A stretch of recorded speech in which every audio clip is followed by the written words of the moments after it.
Ladies and gentlemen, welcome back for episode 2 of the Scronco Wrestling Podcast. This is Dana Smith, the coach at Carnegie Middle School, and I am lucky enough to be with Garrett Lane, the head coach at Bella Vista High School. First of all, before we even get started, I just want to thank everybody for the support on the first podcast. We had a lot of people within the program listen, and unbelievably, quite a few people from outside the program listen, and even some people in the industry that gave us a little bit of feedback and took some time, and we want to just really thank them for helping us out and making it a little bit better. So thank you very much. Thank you guys very much for listening. A lot of really positive comments from everybody. I got some texts, some emails. I know Ralphine put it on the Bella Vista fan page. My parents were listening to it. So thank you guys very much for taking the time to listen to it. I actually had a lot of wrestlers tell me that they listened to the whole entire podcast, which is impressive. So thank you. Well, that's surprising considering their attention span. Yeah. But anyway, 12 minutes. So we got some good stuff coming for you this week, or month, I should say. Sorry about that. We're going to give you some updates on the program. I know we're in off-season, so you'd be amazed at how much stuff is actually going on when we're in the off-season and the planning that we have coming up. We're going to talk about the mental side again. We'll talk a little bit about a mastery focus, and Coach Lane is going to talk about some mental rehearsal and how we prepare in that way for matches and practice and just kind of life in general. And then we'll give you a little bit of more information. I'm a little bit worried about this part. The 5-point move. It's my turn to answer the questions. I have 5 questions ready for Coach Smith, and he has no clue what I will ask him. But I do have control over all editing, so that's a good thing. I got Nice that little safety button to head into. Just a side note for the viewers, the listeners. I showed up here an hour and a half ago, and we were supposed to start an hour ago, and we realized we were talking about coaching and life and relationships and teaching. And then we looked at the clock and we're like, wow, an hour passed. It felt like it was about 5 minutes maybe. So it's cool. It's good to have a good relationship, good friendship with each other. So it's fun. It's good stuff. And as our students and former students know, it was an hour and a half of really nothing. So yeah, we're good at that. We're talking about them. That's why we're social studies teachers. All right. With no further ado, let's get started with episode 2 of the Scronco Wrestling Podcast. Woo-woo.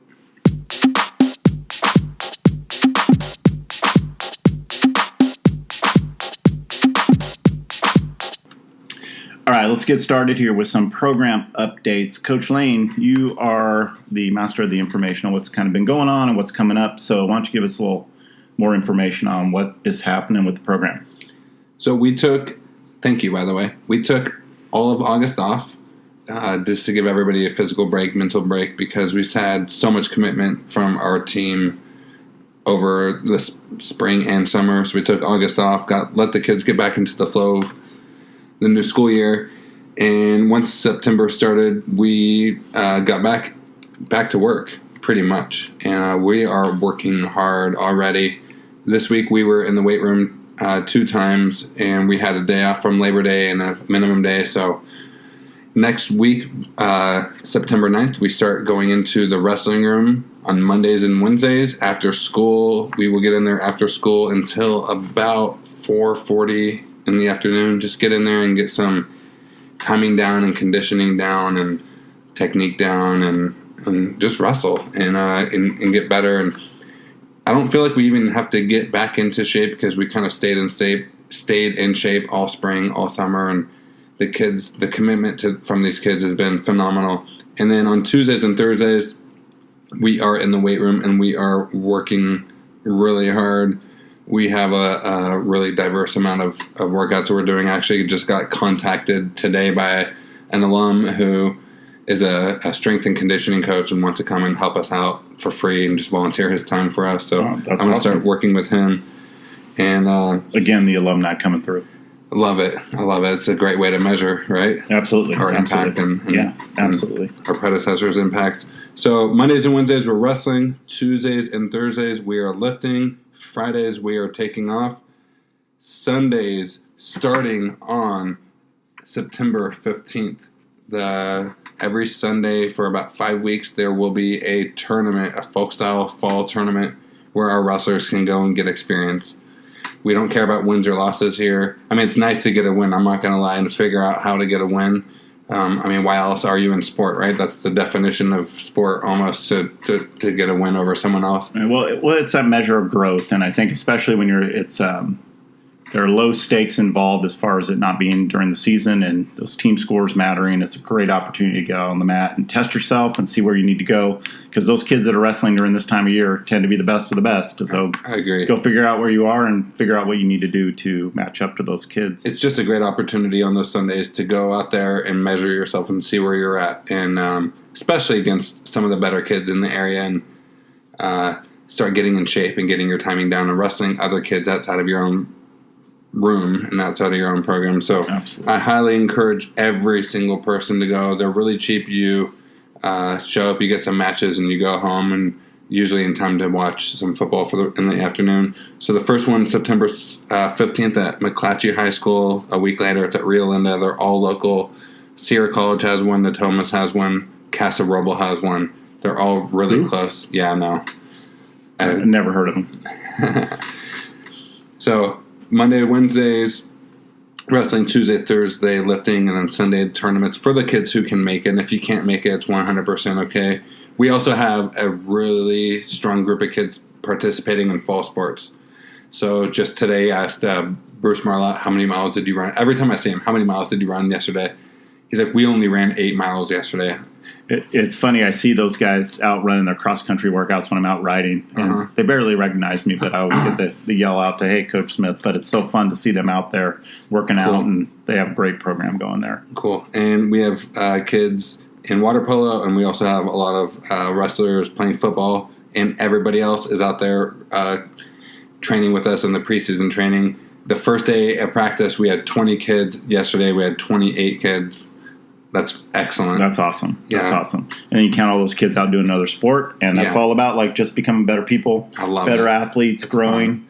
And that's what, high school, middle school, all about, is like kind of finding those things and growing as a person. That's awesome. We have a lot of freshmen coming in, just they're committing to everything. And the last thing I want to say, another program update, last part of it is Toby Harris is officially on as an assistant varsity coach. Toby, every person in the varsity level, in the coaching staff, they know Toby very well because he's been working with these kids, with this group of juniors since, I want to say, they were in early elementary school. Yeah, he's been working with them for a long time. He was their personal coach, and he followed them throughout all the years and even through middle school.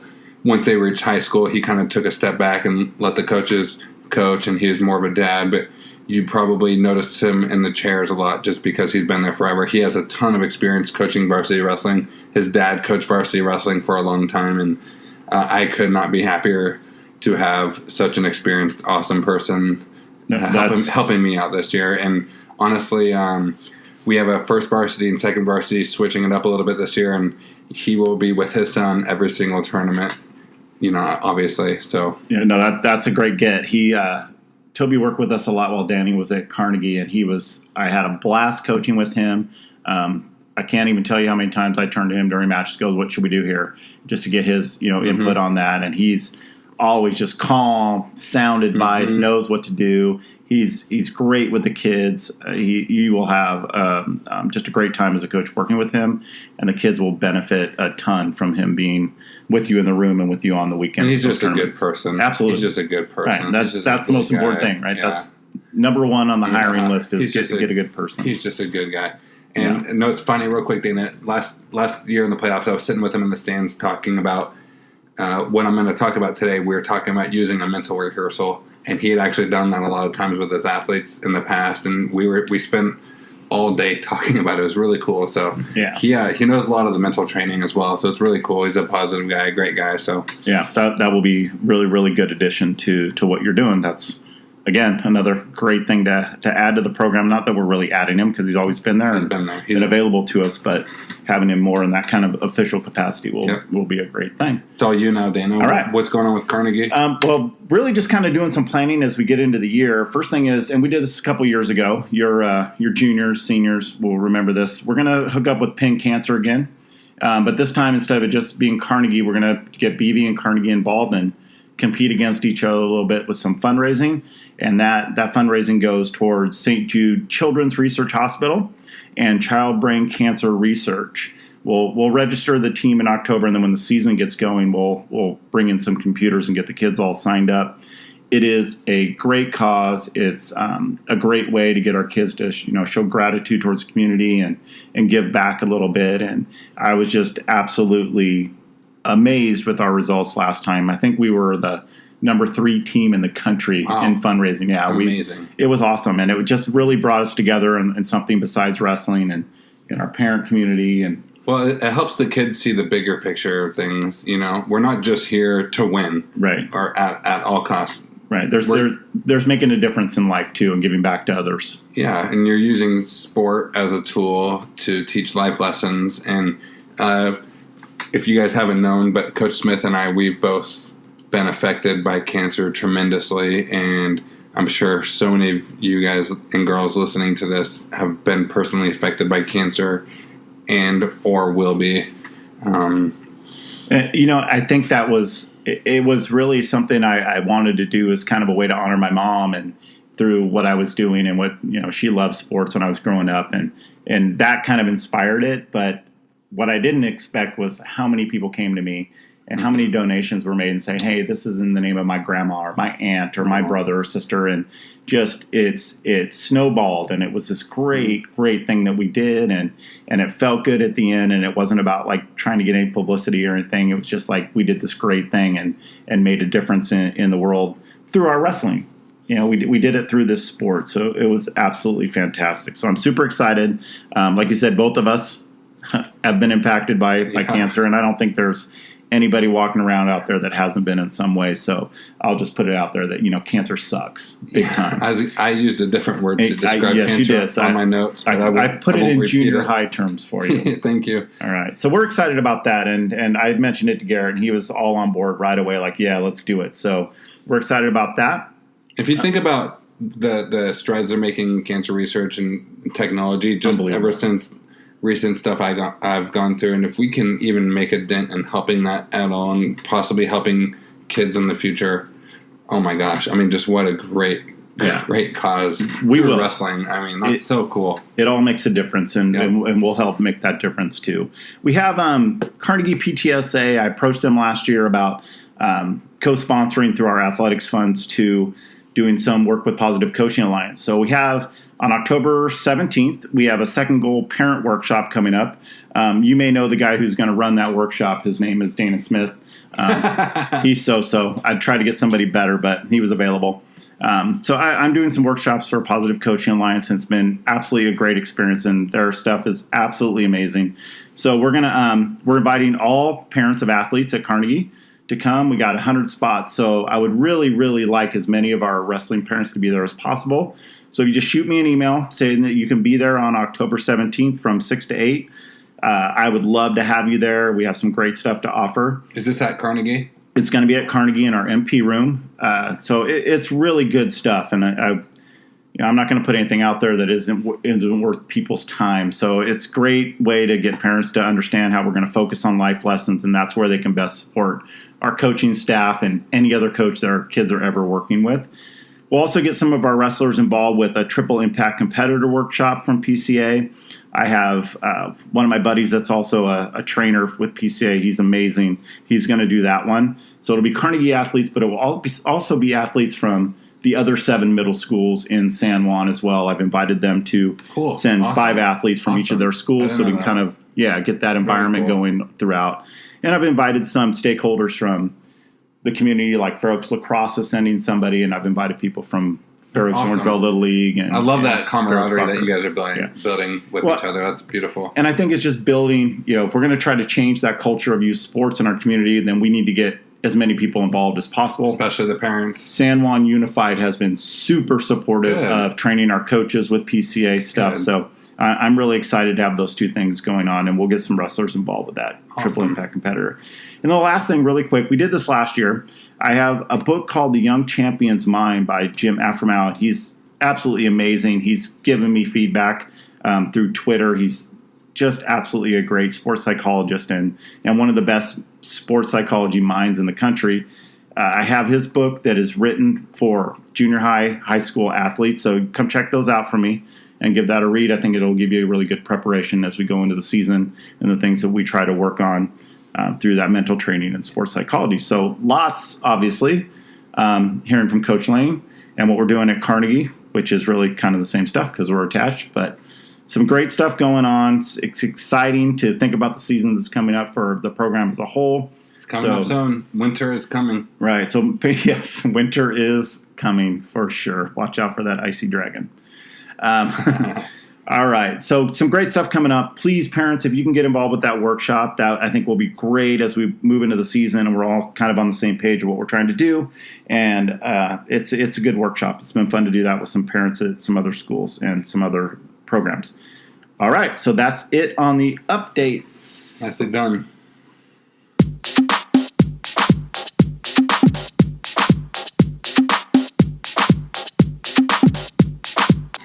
Okay, on to, I think, what is my favorite part of the podcast, when we talk about the mental side and how we're working through like sports psychology and positive psychology to help our athletes perform better, which we know that's what the research shows, that through this positive psychology format that we can help them perform better. So, Coach Lane, I know you're going to attack one of those areas that research shows is super powerful in improving performance. You're going to talk about mental rehearsal.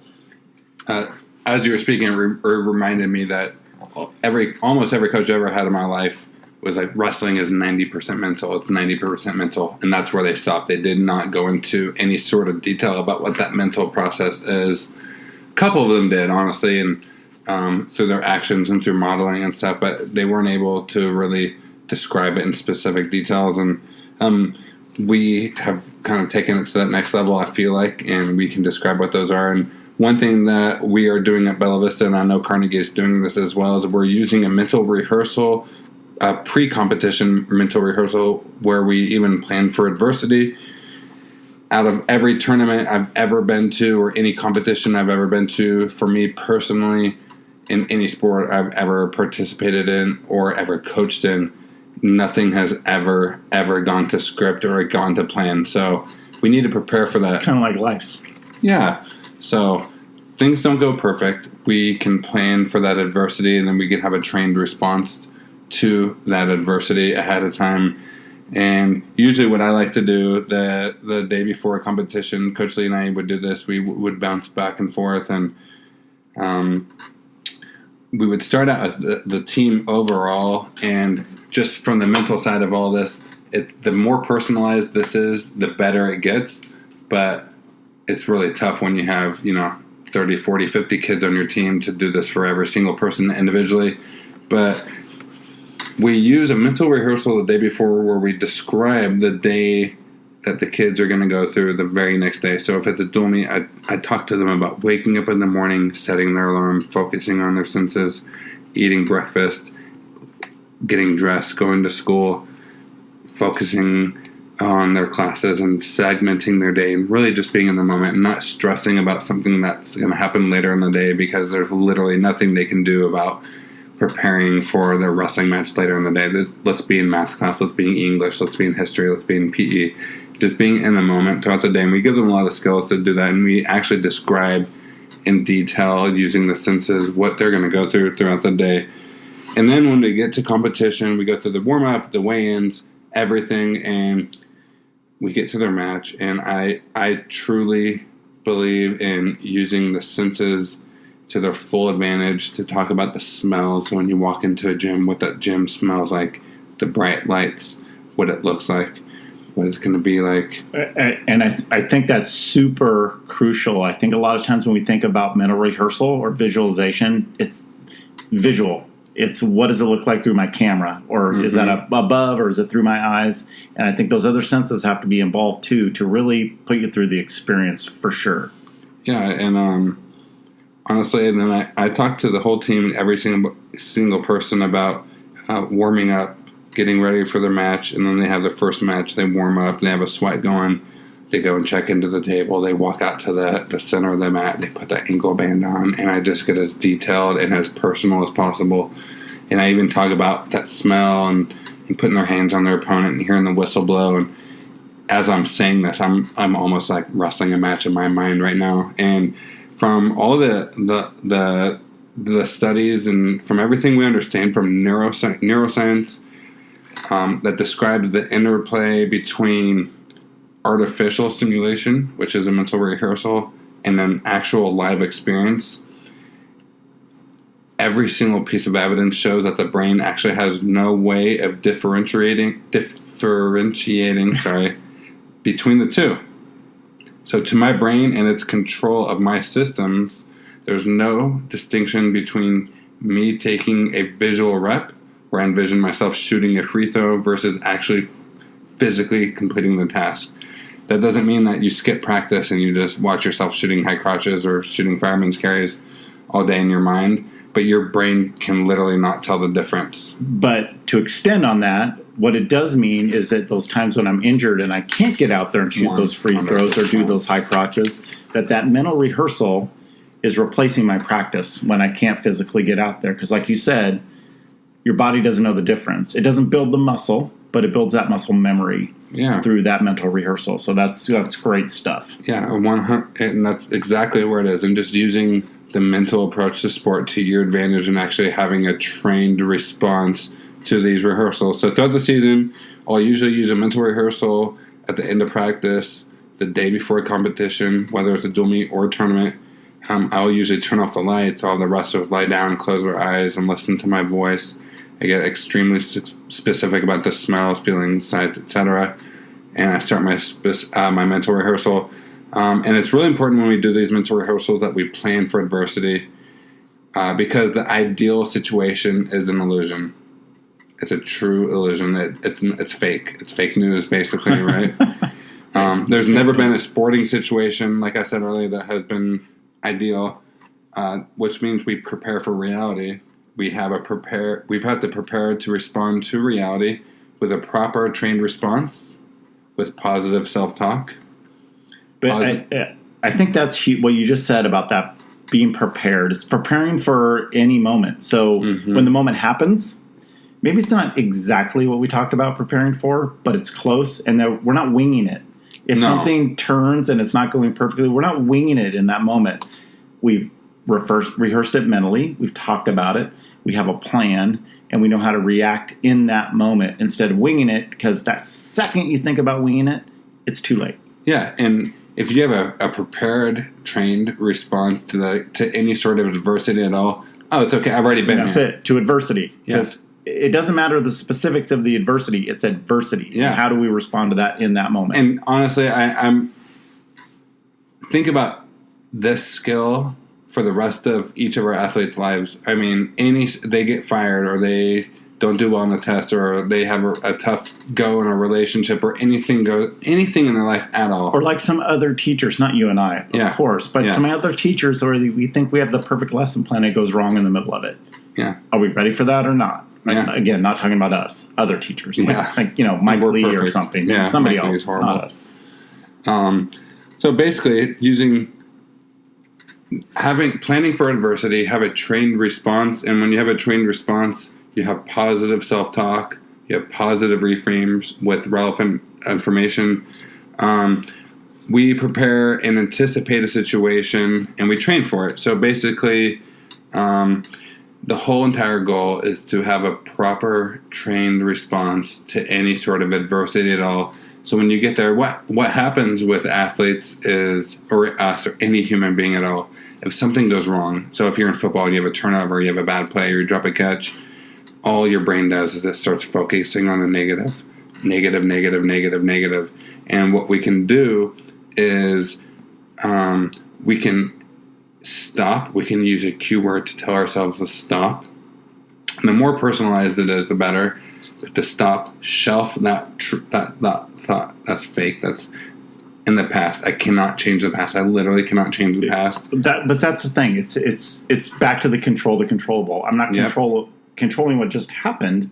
So how am I going to react and get on to that most important part of my match, which is the next move? Yes. The last one didn't mean anything. 100%. A minute down the road doesn't mean anything, but how do I react now? Get rid of that. And I think people misunderstand the idea of positive self-talk, like it's fluff and it's like almost lying to yourself, but that's not it. It's about like, I got this. What's next?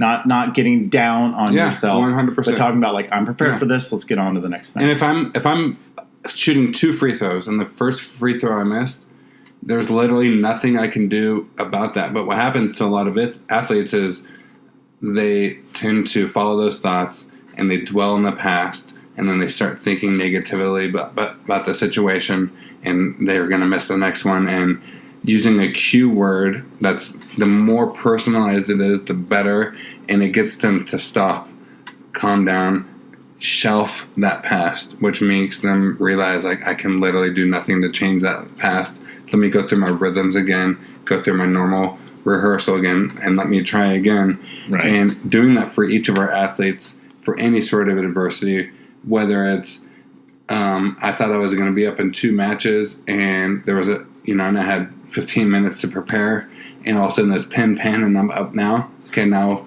I'm ready for that. Or the ref makes a bad call. You don't control that. Any of that. You control your reaction to it. Mm-hmm. And honestly, one of my favorite thoughts that I have is that adversity is training to become more resilient. So how we respond is most important. We can't control what other things are going to happen, but we can control our response to those situations, whether it's in sport or whether it's in life. So we see adversity as a challenge and an opportunity to become more resilient, which transfers into a habit for the rest of our lives, right? Instead of being negative about the situation towards ourselves, it's an opportunity to be more consistent and to challenge ourselves to. It's an opportunity to be more resilient, and we're using sport as a tool. As coaches, we're using sport as a tool to instill these positive lifelong skills. So we're reframing our athletes' minds. There's a challenge, there's a bad situation, I get taken down right off the bat against someone I wasn't supposed to be.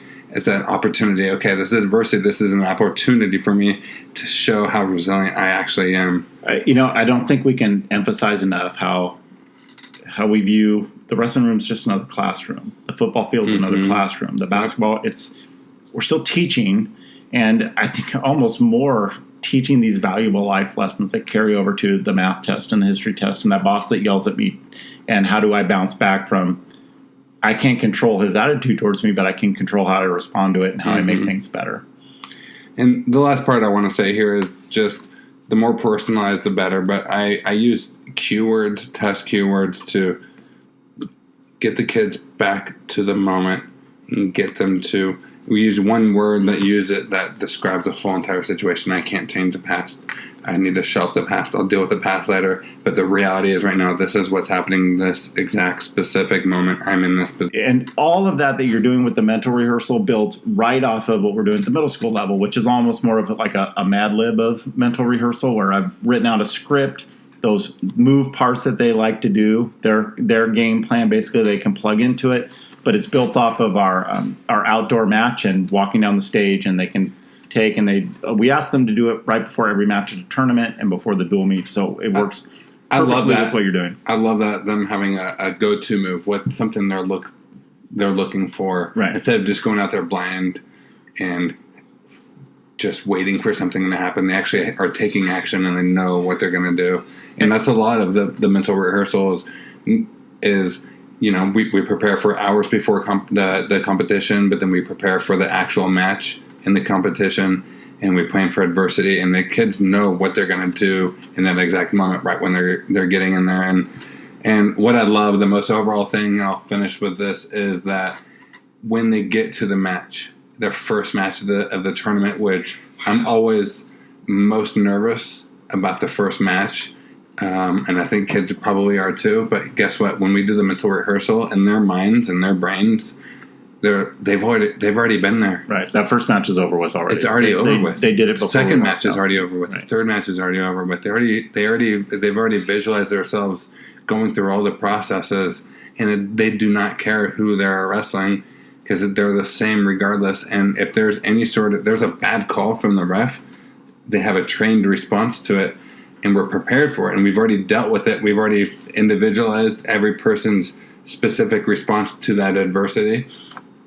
and they're ready for it. So it's not a big deal. Okay, let's go forward. Right, that's the past. Let's go forward. Let's go now. And it all fits into the physical part of our program that we have reactions to what you're going to do. We control our part of the wrestling. Yeah. You pick what you want to do, and we have a reaction to it. So it all ties in together.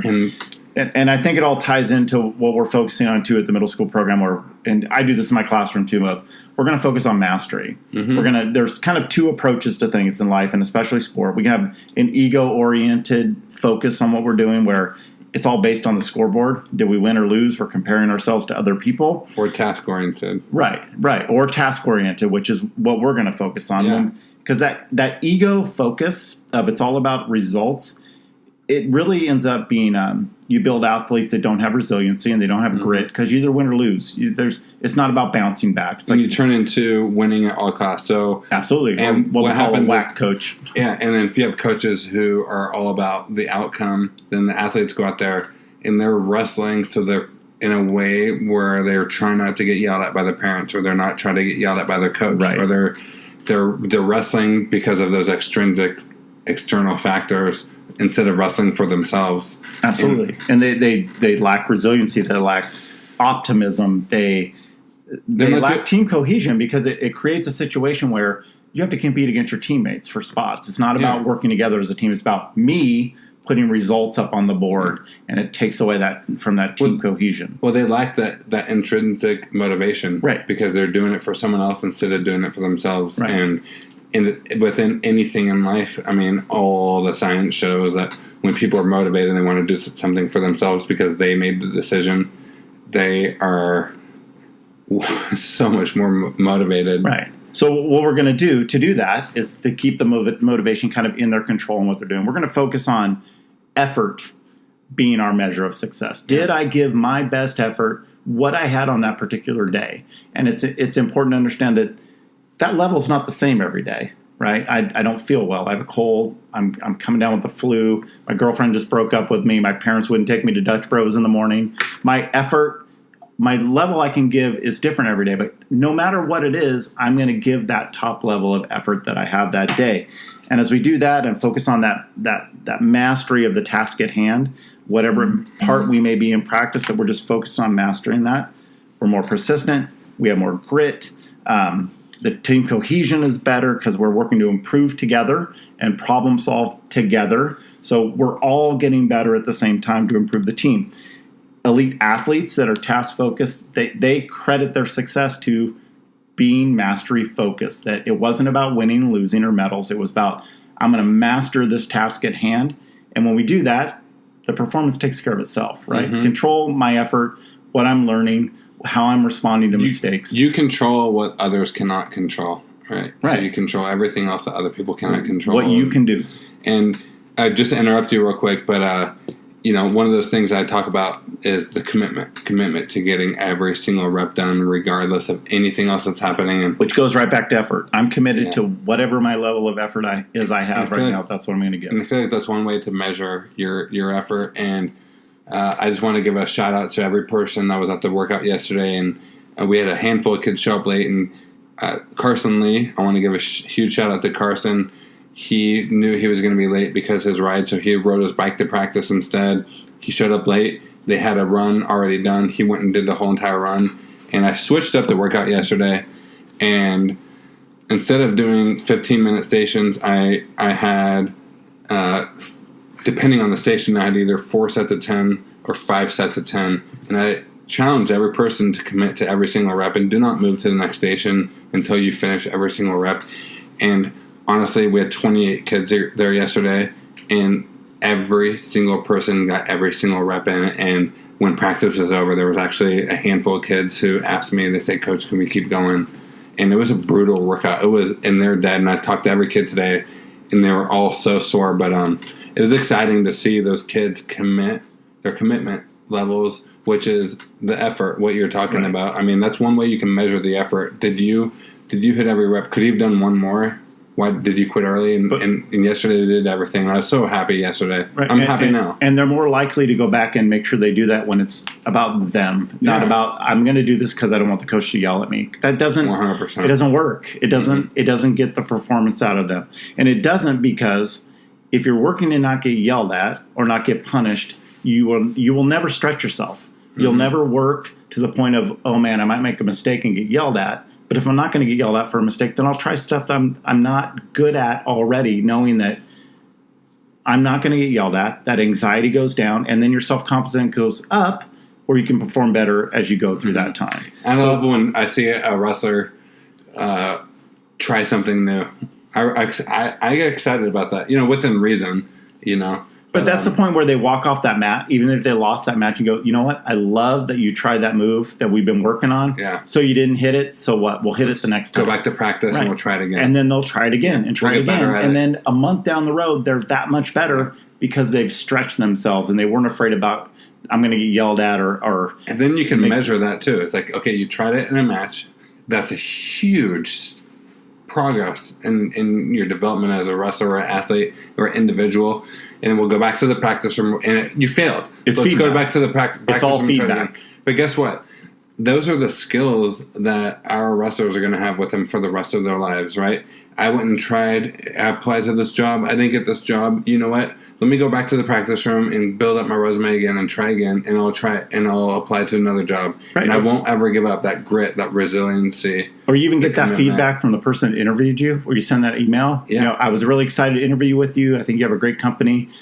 Can you give me some feedback of what I could do better so I can work on those in the future? And not only will that person think more of you, that you want to learn, you're teachable, you are taking that on to make yourself better and not just sitting there and wallowing in the fact that I didn't get the job. Right? Dana, I think scoreboard result of getting the job. I think we just opened up the Pandora's box about maybe next podcast we could talk about growth mindset. Absolutely. Because this is where I want to go, and that is I'm really passionate about a growth mindset as a parent, as a teacher, and as a coach, and even for myself, I have a growth mindset. And absolutely, is it Carol Dweck from Stanford? She's the one that created the growth mindset, right? Yeah, and she's a huge part of Positive Coaching Alliance. And she's one of the national advisory members.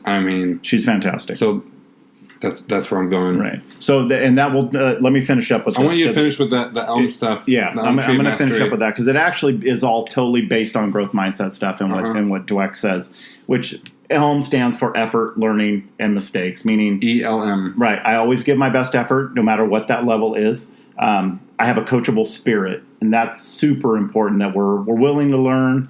No matter what happens, we're gonna seek out more knowledge, and we're gonna focus on how we can get better as an individual. Not how can I win, but how can I get better as an individual.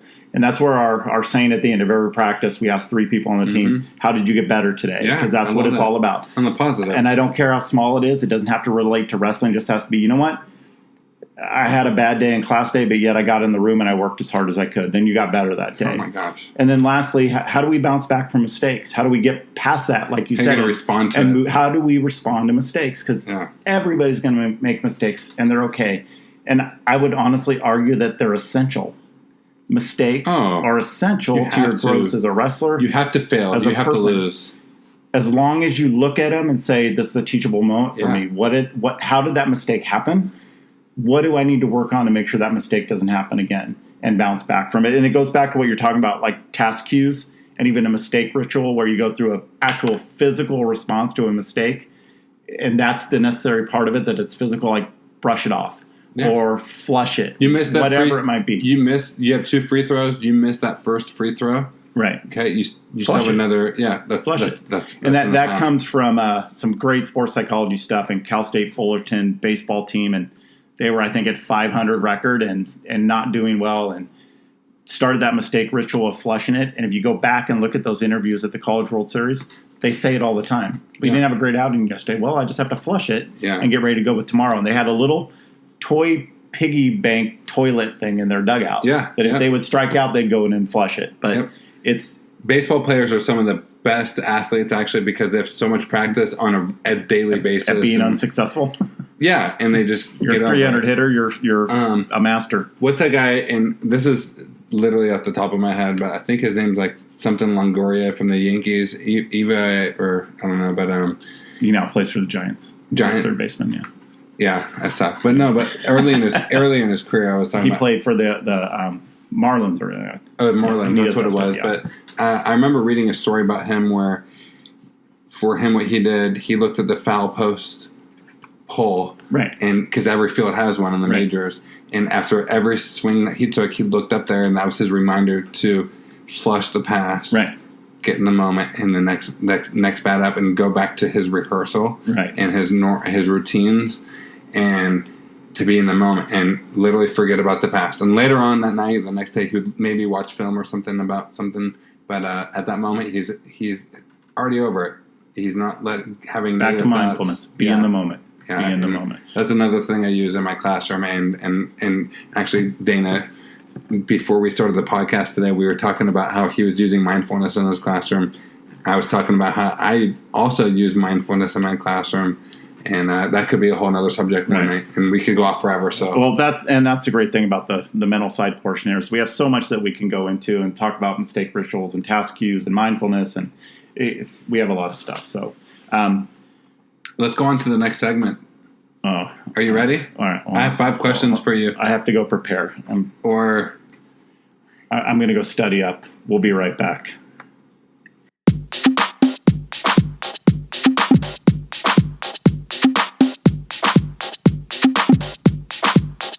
All right, time for, I don't know, somebody's favorite part of the program. The 5-point move. The 5-point move. I will be the victim, answer, interviewee, whatever. All right, have at it. I just wanted to give a huge shout out to my wife, who she showed up, and I'm staring at her, and ever since she showed up towards the end of the last segment, I've just been so much more relaxed and calm and happy. I don't know, it just makes me... She's such a positive influence in my life. You're not making me feel any better here. Get on with it. All right. I'm ready. So I'm so much happier right now. So, all right. So I'm going to ask... What a suck up. I'm going to ask... It's the truth. I'm going to ask Dana 5 questions. Do you know any of the questions I'm about to ask you? I tried to look at them, but I can't. I don't know. I have my hands blocking them. He has no clue. Okay, so... Right, bring it on. Question 1. Rapid fire. I copied this one from you. Who's your hero? Oh, God. And why? I would have to say my mom. Oh, I love that. Well, obviously my father too. My parents, I get my work ethic from my parents. It's about like you're committed to people. You take on a job.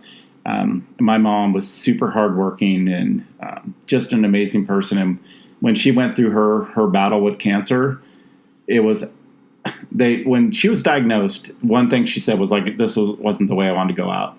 And of course nobody does, right? No. And they said, you've got 5 months. And she went 2 years. Aww. And it was all about, it had nothing to do with her. It had to do with her family and her kids. And really, my niece, Brenna, who she wanted to see grow up as much as possible. And she fought her butt off. And she was absolutely amazing. And my dad, I tell the story a lot to kids who want to quit wrestling. My sophomore year, I did not like my coach at all.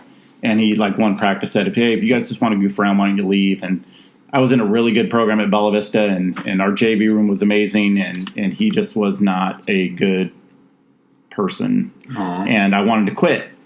And I was really more, like football and baseball were my focus. Mm-hmm. Wrestling was kind of my thing I did in the middle. Mm-hmm. And I went home to my dad, and I said, hey, I want to quit. I don't want to do this anymore. And he goes, well, you can make your own decision, but let me tell you this. You made a commitment to a team and your friends, and you should finish off that commitment. And I never thought about it again. I finished that year out, and then my junior, senior year, I focused on, baseball was my thing, and I wanted that off season to get ready for baseball. So that was fine. But I always think back to that, and I know if I would not have stayed with it, I would regret it right now. I literally wouldn't be sitting here talking to you about sports psychology stuff. Right. So my parents just gave me absolutely amazing lessons in life, and they are absolutely my heroes, and I just hope and think that they look down and they're proud. That's awesome. I think there's someone cutting onions in this room right now. It's probably Shelby. That's awesome. That's very cool. Thank you for sharing that. I appreciate that and getting so honest. If you don't mind me asking, how many or what year was it that your mom passed? Oh, man. It's been 17 years. I think it was 35. My mom passed away. Yeah. Jeez. And the funny thing is that the year that she was diagnosed was... So 02-ish? Mike Lee had talked me... No, 2000. Because I only remember that because that's the first year that I coached wrestling. And it was with Mike Lee because he had finally talked me into doing it. And in between me saying yes to him and him asking, my mom was diagnosed. And I ended up going to Mike and saying, hey, I want to do this, but I can't commit to full time. I need to be able to leave when I need to leave. And Mike said, then we'll do it together. And a bad situation turned into a good one, and that I learned what I know about coaching from Mike Lee, and it got me off on the right foot and made it so it was something that I just love. Thank you, Dana. Appreciate it. And blow it up. Appreciate doing so. Thank you for sharing that. Appreciate it. All right, let's have a task cue that's in the past. That conversation was in the past. Yeah, we're going to go to the next one. Right. So I don't mean to go from heavy no, I'm good. to light. Good. I can transition well. Okay. I'm a middle school teacher. So number 2, what are the best wings that you've ever had? Where and what flavor? Well, unfortunately, they don't exist anymore. Oh, but the bummer. old Pyramid Brewing Company that was downtown. Oh, yeah. That was... Especially when they first Was that opened. on J Street? Yes. Yeah. And they used a panko crust. Oh. And tossed them in this wonderful buffalo sauce, and they were by far the best wings I've ever had in my life. They were amazing. And then a bunch of wusses talked them into having the sauce on the side, and it kind of ruined it. But they were still really good. But we actually had some good wings a couple months ago at the Top Golf. Yeah, you got the mango habanero. I know. Ones. I told you they were pretty good. Yeah, those are actually really. I like delicious. to consider myself a wing aficionado. So yeah, I'm. My wife doesn't let me order wings at restaurants because I'm always so disappointed. Yeah, it's hard. Unless they're delicious, then I'm like just blown away. I'll mow them down. I don't care. Okay, so the next one, question number 3. This is kind of a 2-part question, so choose to answer it however you want to answer. Let me go through. What's the best book that you've ever read? And if it's not your favorite book, then what's your favorite book? So you can have like the best book, the most impactful book, and then you can also have a favorite. If they're the same, then they're the same. If not, so answer it however you choose. Best book. All right. Oh, that's... I mean, this is assuming that you know how to read. Well, small words. Yeah, pictures. Short phrases. Book. Which is probably what I like Hemingway. I'm a big Hemingway fan. Oh, cool. I love the pictures that Hemingway can paint in your mind. And I kind of fell in love with Hemingway's writing when I was in high school, my sophomore year. I had to do a book report, and I put it off until the last 2 nights, and I read For Whom the Bell Tolls in 2 nights. Wow. And I don't read like that.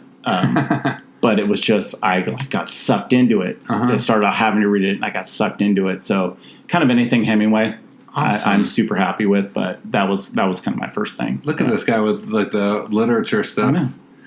I got a lot of stuff going on. You're freaking amazing. I got a lot of depth. You're freaking stud. Give me knuckles again. That's awesome. Okay. All right. Now this question, just let me read the whole question before you answer. If you had 1 minute... Why are you still hiding the questions? It's pretty much too late for that now. Yeah. If you, right now, if you had 1 minute to go back in time and talk to a teenage version of Dana Smith, of you, what advice would you give yourself? And just so you know, here's the rules. Teenage version of Dana now knows... we have rules? Yeah. Yeah. You know, like your teenage version of yourself, you know that you are talking to your future self, and you don't have to spend 1 second describing, hey, I'm yourself from the future, right? He knows.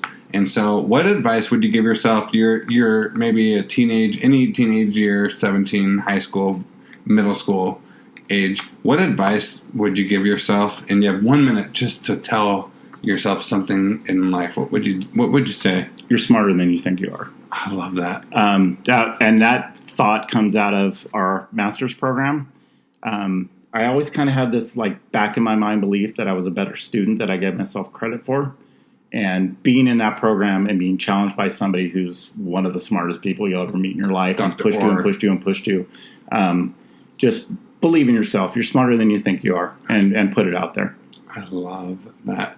And I feel like probably... Unfortunately, you get that thought, when you're 50 and not 15. Yeah. Hey, just so every listener out there, I remember when I was in middle school and high school, I didn't think I was a good student. I didn't think I was like a smart person with school. I was like, I'm not school smart. I'm just smart other places. And Except I had a couple classes and a couple teachers, right, like in the previous podcast. And I had those teachers and I had those experiences and I did well in them. But I just finally the point where you said, you know what, you got this and you're pretty good at this. That came in that master's program for sure. That's amazing. Okay, very last question.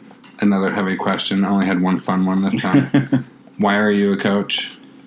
Wow, that's like a Joe Ehrman question. Yeah, no, that's right. And I just threw it right at your face right now. There's a lot of reasons, really, but I think what it really truly came down to is I had some amazing coaches growing up. I really did, like Coach Fletcher and Coach Driscoll and Coach Lee, and just people that were seriously positive coaches before we even knew what that meant, like coaching off of instinct and believing in kids and knowing what it was all about.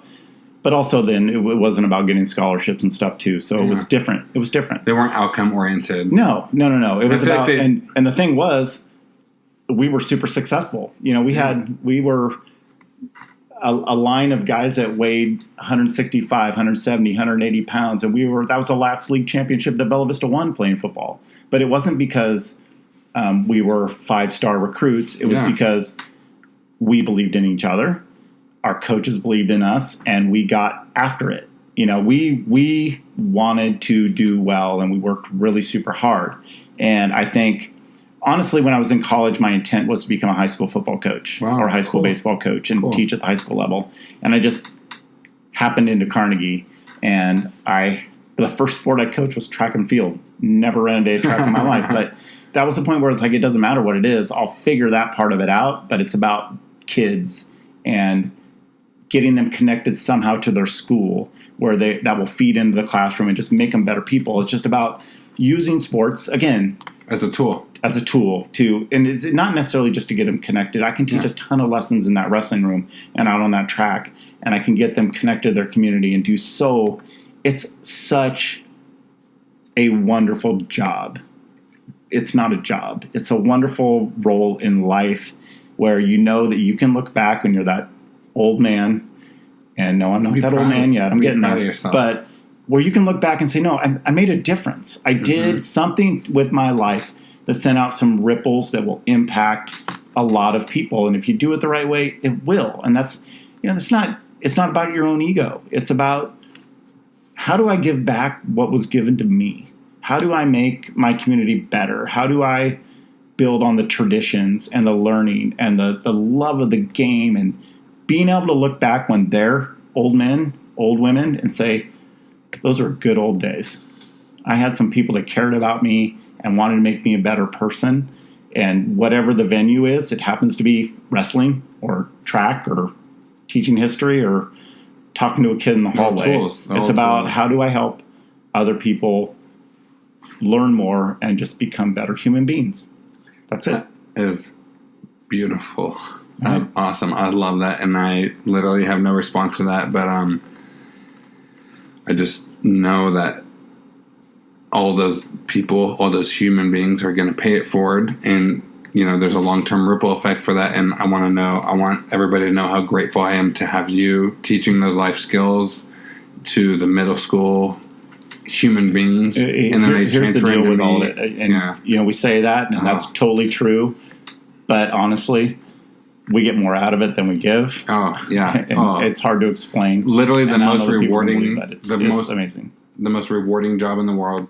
I had back to school night earlier this week, and I spent a great deal of time telling the parents how much I look forward to work every single day. On Sunday nights, I'm excited because I get to show up to work the next day. I'm not dreading work the next day. I love it. I love my job. That's why we don't say we're going to work in the morning. We say we're going to school. Yeah. That's what we're doing. That was amazing, Dana. Thank you for being so candid with us and transparent. I appreciate that. Absolutely. I'm very lucky human being and the experiences that I've had, and I will continue to have.